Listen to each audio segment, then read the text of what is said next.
Hi, welcome to our very first video of Kitchen Exploration, where every week we're going to be making a new recipe from all over the world. Don't forget to subscribe and like us. So today we're going to be making kombucha. Kombucha is a very healthy drink full of probiotics. It's a fermented tea. So let's go to my kitchen and let's make some. So these are the ingredients we are going to need for this recipe. 1.5 gallons of water, 1.5 cups of sugar, at least 12 tea bags, 2 cups of starter kombucha, and 1 SCOBY.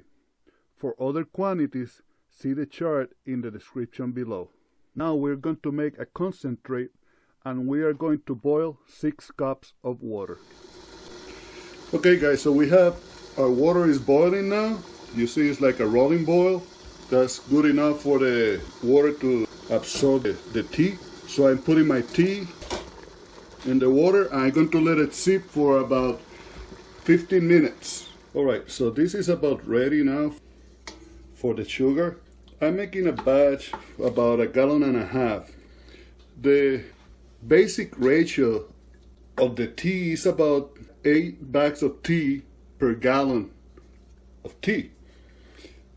1 cup of sugar. Now over here you notice that there might be more of them. I'm making more, like 1.5 gallons, so I like it stronger. So the basic ratio is 8 bags, and I recommend you that the first time you make it, you use the 8 bags. If you find that after that is a little bit weak for you, then you can add more. So I like it stronger, so I put more bags. So now let me pull the bags out of the water. I like to save my bags because my wife likes to reuse them. Also, they're very good for your plants, so you can recycle them. One more bag.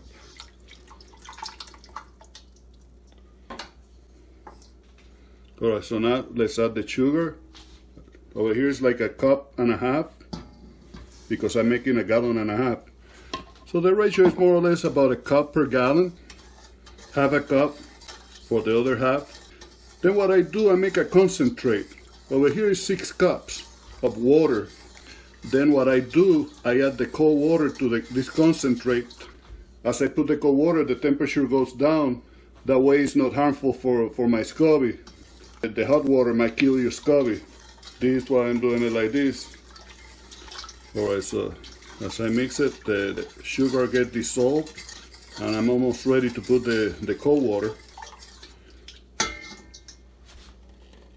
So I have the other 2 cups of water over here, and I complete with that 8 cups that I make 1/2 gallon. Then over here I have another gallon of water.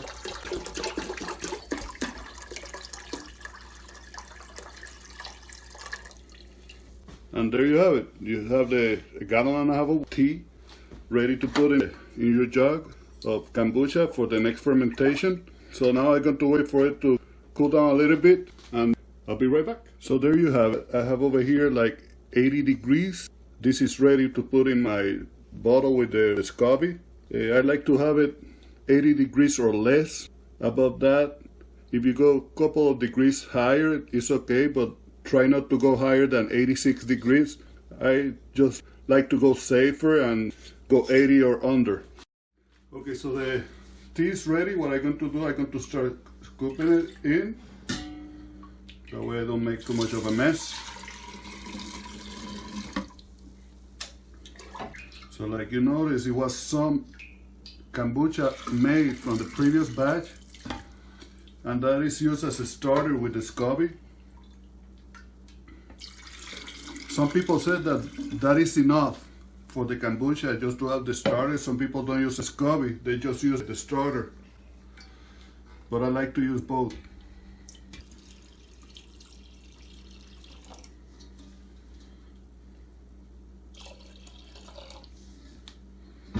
So that's about it. Now this is going to be here for about maybe another week, and it's ready for bottling.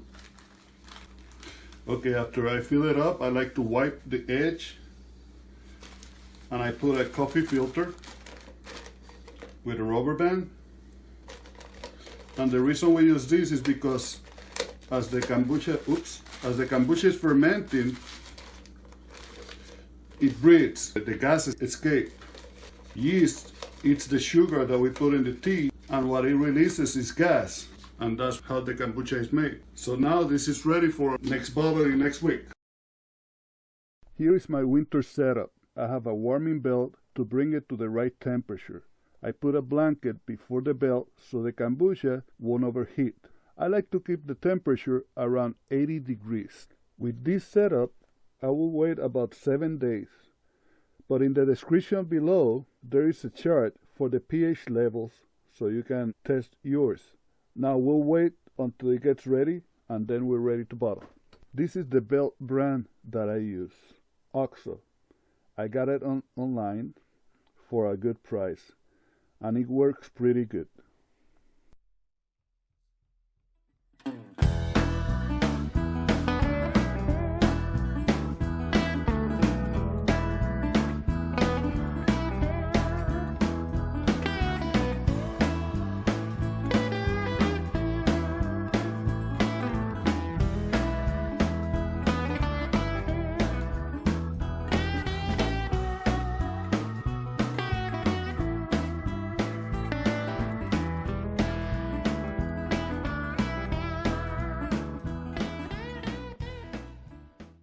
So now the kombucha is ready to be bottled. Now is the time to choose your flavors. If you want to add any flavors, I like ginger and lemon. I like pomegranate, and I like blueberries that I already squashed and I have ready. So what I do next, I choose how many of them I'm going to use in each bottle.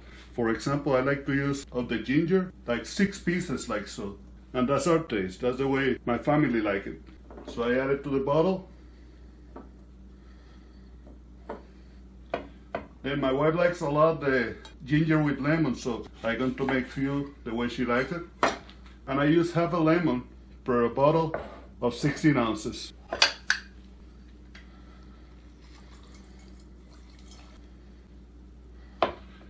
So now it's ready to receive the kombucha that I have in the jugs over there. Also, you can choose like the pomegranate, and what I like to do, I like to add like a 1/4 cup per bottle. You have 1/4 cup there. And that's more than enough to flavor it. So now what I'm going to do, I'm going to finish preparing the rest of the bottles. Then I'll see you back when I'm ready to fill them up.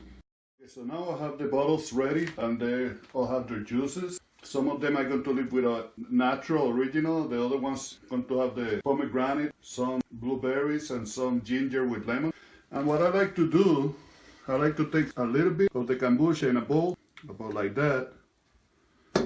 Then with clean hands, I clean it with vinegar. I like to take the SCOBY out. And put in that little bit of a kombucha. If you see there are different scobies, every time you set your fermentation, you have new scobies that grow. The SCOBY is symbiotic culture of bacteria and yeast.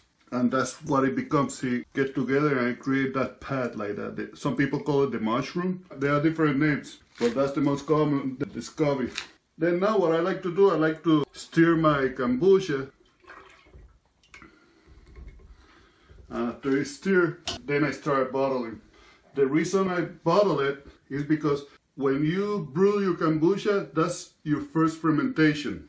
After you bottle it, you still leave it outside for 3 days, depending the weather, and that's the second fermentation. And the kombucha, the bacteria will eat the sugar, the fructose that is in the juice.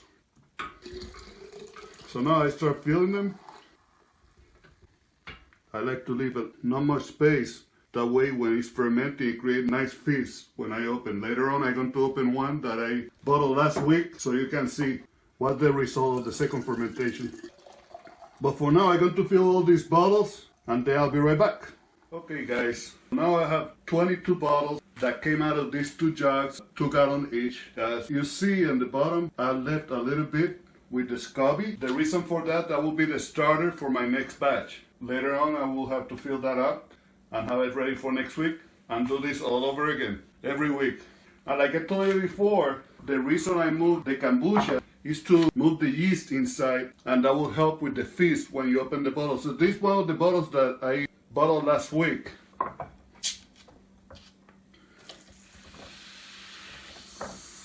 So that's the fizz you get. So I hope you like this video. If you like the video, press like and subscribe to our channel. Thank you very much. See you next time.